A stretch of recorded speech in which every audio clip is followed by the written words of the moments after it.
Hi guys, so I'm Pann, and today in the next 15 minutes or so of my speech, I'm going to tell you something that not a lot of people know about me, and for the longest time, not even my family or my relatives knew. And I know that by sharing this story with you guys, I might just bring dishonor to myself, my family, and my cow. You see, I think it's quite a fair assumption that most Asian families do expect their children to venture into the realm of math and science in their future careers. Now, of course, it might sound like just another stereotype, but for the longest time, I have to say math and science were definitely not my favorite. And even though on the surface, I might look like your typical Asian kid, smart, quiet, and disciplined.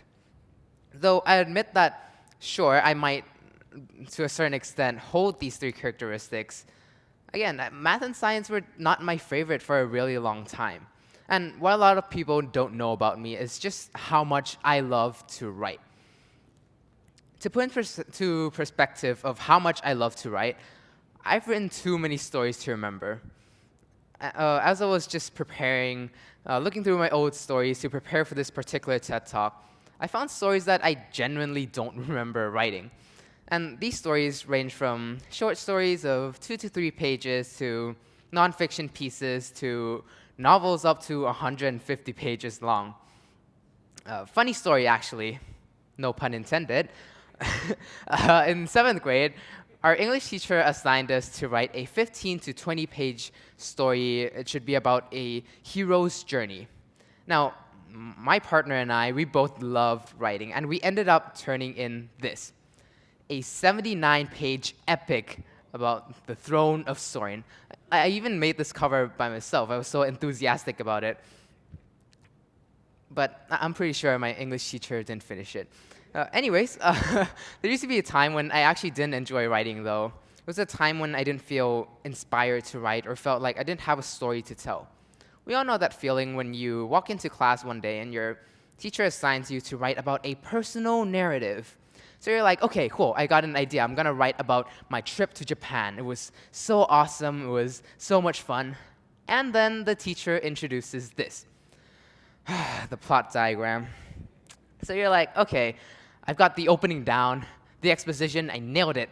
And then conflict. Like, I didn't face any conflict in Japan.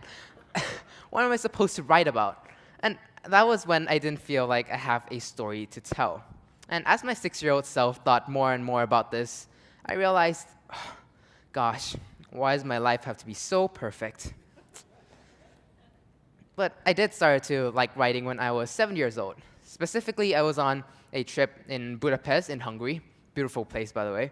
And as I was just venturing around the streets, enjoying the moment, I just can't help but imagine Ethan Hunt from Mission Impossible running around the streets and climbing the Matthias Church and fighting his rivals in the Danube. And that was the very first moment that I had the urge to write. And my very first story was heavily inspired by a very underrated author by the name of Chris Ryan. My very first story was about Zach, a secret agent who goes around Budapest in order to solve a murder mystery. Now, looking back at it, it really wasn't a good story. Check out this excerpt. Zach must have gotten good sleep on the plane because he was jumping around, not getting serious. Like, what is that even supposed to mean? But anyways, my 7-year-old self was very proud of it. It was 22 pages long, so I printed it out and gave it to my uncle to read. Now, the very first thing that my uncle said, just by looking at this 22 stack of papers, not even opening it up to start reading, the very first thing he said was, "What is this? Did you waste your time writing this instead of studying for things that will actually be useful in your life?" Now, as a cheery, innocent 7-year-old, this hurt, but I didn't let his comment dishearten me. In fact, the sting I felt from my uncle's comment actually incited me to write in a completely new way. A way that I transfer my own struggles onto ink and paper. The very next story that I wrote tells the story of Jones. Jones was a 13-year-old boy who grew up in a farm in the rural areas of England. He was homeschooled and was raised in a very loving family. Now, he was very smart, and his parents wanted him to study engineering in a distant university far away. But Jones didn't feel inspired by engineering, but rather he wanted to become a government spy. Now, of course, you can see my 7-year-old love for Mission Impossible shining through, but you can definitely see how my struggles was portrayed in this story. And the weird thing is, by writing this story, it actually made me overcome my own struggles. I wrote about my struggles in the story, and I wrote about how Jones overcame these struggles. And it's through my own writing that made me gather the courage to talk to my family about it. And fortunately, my parents and my sister were extremely encouraging, and they encouraged me to continue writing. But the point is, it's through the process of reflection while writing this story that made me reflect on my own values. Do I value my reputation and fulfilling societal expectations more, or do I just want to continue doing what I enjoy doing? And from then on, I wrote when I felt too ashamed about my struggles to speak out. I wrote when I felt alone and afraid. And another story I wrote is Foolproof. And personally, it's my favorite story. I wrote it when I was in 8th grade, and it tells this story of like an artificial intelligent robot who goes to a normal high school with humans. And he's deemed perfect by society. People think that he can't make mistakes because he's a robot. And a lot of the parents of his friends would tell their children that he's the perfect role model, that he is the one that they should look up to. But the thing is, the robot does make mistakes, and he doesn't want to be seen by society as being foolproof. He doesn't want to continue hiding himself and hiding the mistakes that he makes.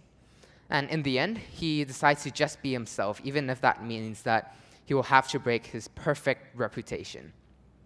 I wrote this story during a very weird period in my life. It was a period where a lot of the parents of my friends thought that I was the perfect kid for some reason, because I was smart, quiet, and disciplined. Now, I do make mistakes, and I'm not those 3 characteristics to begin with, right? I'm not smart, and I'm not that quiet, I'm not that disciplined. And like, sure, okay, maybe to a certain extent I was quiet and disciplined, but that meant that I didn't know how to talk to people. I was very socially awkward, and I couldn't even do normal conversations with people. I don't know how to talk to people. I was very awkward, and that meant that I had very little good close friends. Yes, I had good grades, but that meant that I would rush home literally every single day just to lock myself in my room to do homework. I even gave up sports, which I still regret to this very day. I used to be inspired by soccer. I felt true passion for it. I would just watch soccer literally every single day, whether it's through the news, through the soccer highlights. I would play trading cards with soccer players, and I would play soccer every day during school and lunch breaks. Even though I had asthma and I had to stop every few minutes to catch my breath, I would try out to the school team, for the school soccer team, even though that meant that my parents had to bring my asthma inhaler so that I don't get an asthma attack in the middle of practice. But then one day, I just stopped playing. I was so caught up by trying to maintain my reputation of being the smart kid, of trying to hold on to my A's and make my grades perfect, that I lost my identity as I lost my passion for soccer. And as I was reflecting these struggles that I was going through by writing Foolproof, I realized how unhealthy this was, that it was letting society define who I am. And that was the very first moment that I realized that I don't want society to define who I am. I don't want people to tell me who I need to be, because I can define who I am, and I can say that this is me, this is who I am. These 2 stories, Foolproof and the story about Jones, tells the story of people who are struggling with with their own identity, and they both derived from my own struggles. Who am I? Yet it's through these moments of conflict and through these struggles that truly inspired me to write and truly create stories worth telling. And it's also through this process of writing that made me understand myself better and made me understand my struggles better. So today, I want to encourage you guys to ask yourself these questions. Who are you? Is your identity sometimes negatively affected by society? Do you sometimes suppress your passions in order to satisfy someone? And lastly, at the end, is it worth it? Because to me, who are those people to tell you who you are? Now, of course, I'm not saying that you should ignore criticism entirely. I think that constructive criticism is good, as you can improve from it. But you have to be able to identify when these criticism becomes harmful. And you have to be able to move past that. Much like how I continued writing despite my uncle discouraging me from doing so. You all here today are the writers of your own stories in life. And no one else should write that story for you. Because I genuinely believe that if your passions don't harm yourself and they don't harm others, then you should continue doing it. And I believe that when you're able to write your stories in your own life, when you're able to continue doing what you actually enjoy doing, that is the very moment that you create stories worth telling and a life worth living. Thank you.